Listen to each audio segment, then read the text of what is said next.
सुप्रभात बच्चों, कैसे हैं आप सभी। आशा करती हूँ कि आप सभी बहुत अच्छे होंगे और आप सभी ने जो पिछला अध्याय है वो अच्छे से कंप्लीट कर लिया होगा।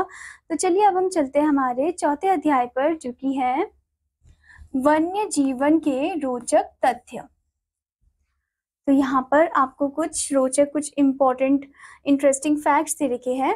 ठीक है, आपसे कुछ क्वेश्चन भी पूछा है। यहाँ पर कुछ जंतु बहुत रोचक होते हैं, रिक्त स्थानों को भरकर उनके बारे में जानिए। तो यहाँ पर आपसे पूछा है डैश रेगिस्तान का सबसे बड़ा जानवर है। तो कौन है जो रेगिस्तान का सबसे बड़ा जानवर है?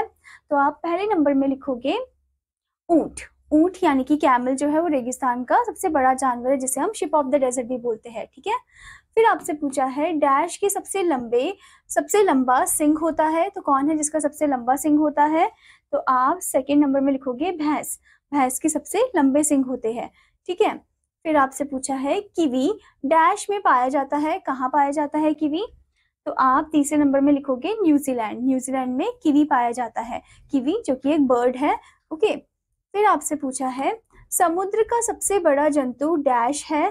तो कौन है जो समुद्र का सबसे बड़ा जंतु है? तो आप चौथे नंबर पे लिखोगे व्हेल, जो कि समुद्र का सबसे बड़ा जंतु है। ठीक है, यानी कि मैमल है वो। ओके, फिर आपसे पूछा है डैश सबसे जहरीला सांप है। तो कौन सा सांप है जो बहुत ज्यादा जहरीला है? तो आप पांचवें नंबर में लिखोगे किंग कोबरा। ठीक है, फिर आपसे पूछा है आर्कटिक क्षेत्र का सबसे बड़ा मांसाहारी डैश है। तो कौन है जो सबसे बड़ा मांसाहारी आर्कटिक क्षेत्र का? तो आप छठे नंबर में लिखोगे ध्रुवीय भालू। ठीक है, ध्रुवीय भालू जो है वो सबसे बड़ा क्या है, मांसाहारी है आर्कटिक क्षेत्र का। फिर आपसे पूछा है बाज के पंजों को डैश कहते हैं। तो बाज के पंजों को हम क्या कहते हैं? तो आप बच्चों सातवें नंबर में लिखोगे टेलॉन। टेलॉन हम बोलते हैं किसको? टेलॉन बोलते हैं बाज के पंजों को। फिर आपसे पूछा है डैश ऑस्ट्रेलिया में ही पाए जाते हैं। तो कौन है जो सिर्फ ऑस्ट्रेलिया में पाए जाते हैं? तो वो है कंगारू। ठीक है, कंगारू को आपने देखा होगा, हॉप करके चलता है। ठीक है, फिर आपसे पूछा है हाथी के सामने के लंबे दांत डैश के बने होते हैं। तो किसके बने होते हैं?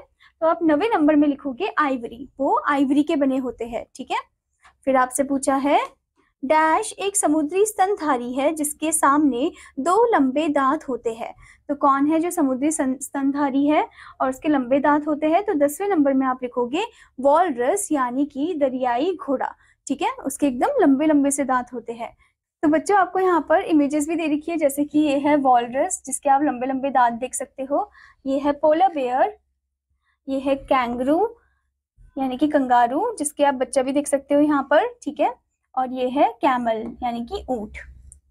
अब यहाँ पर बच्चों आपको इंटरेस्टिंग फैक्ट दिया गया है।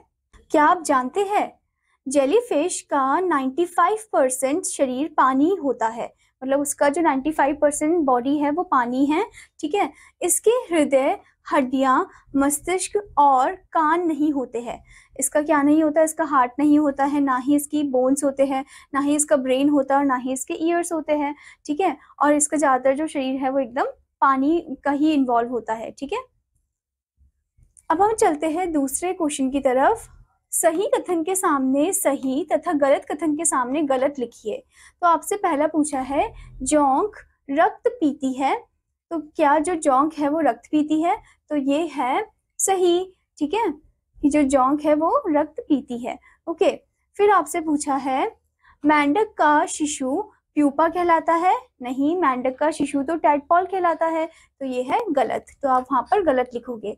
फिर आपसे पूछा है पक्षियों का सबसे बड़ा शिकार सांप है। तो क्या पक्षियों का सबसे बड़ा शिकार सांप होता है? तो ये गलत है, वो नहीं होता है। ठीक है, फिर आपसे पूछा है विश्व का सबसे बड़ा स्तनधारी नीली व्हेल है। तो क्या वो स्तनधारी नीली व्हेल है जो सबसे बड़ी है?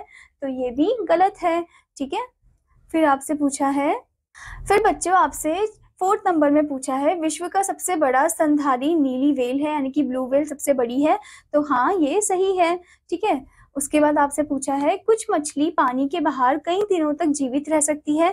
तो क्या ये पॉसिबल है? तो इसमें भी आप लिखोगे हाँ सही, कुछ मछलियां होती है जो जीवित रह सकती है। फिर आपसे पूछा है कोआला का भोजन यूकेलिप्टस तथा गोंद के पेड़ की पत्तियां तथा छाल है। तो कोआला जो है वो यूकेलिप्टस की पत्तियां खाता है या फिर गोंद के पेड़ की जो पत्तियां उन्हें खाता है। ठीक है, तो ये आपका सही है, तो आप 6 नंबर में सही लिखोगे। ठीक है, फिर आपसे पूछा है बढ़ते हुए पफीन एक प्रकार की काली सफेद चिड़िया एक दूसरे से बात करती है, तो हाँ ये भी सही है। फिर आपसे पूछा है केकड़ा अपने शिकार को अपने 2 मजबूत एंटीना और 6 पैरों के बीच जकड़ता है, नहीं ये गलत है। ठीक है।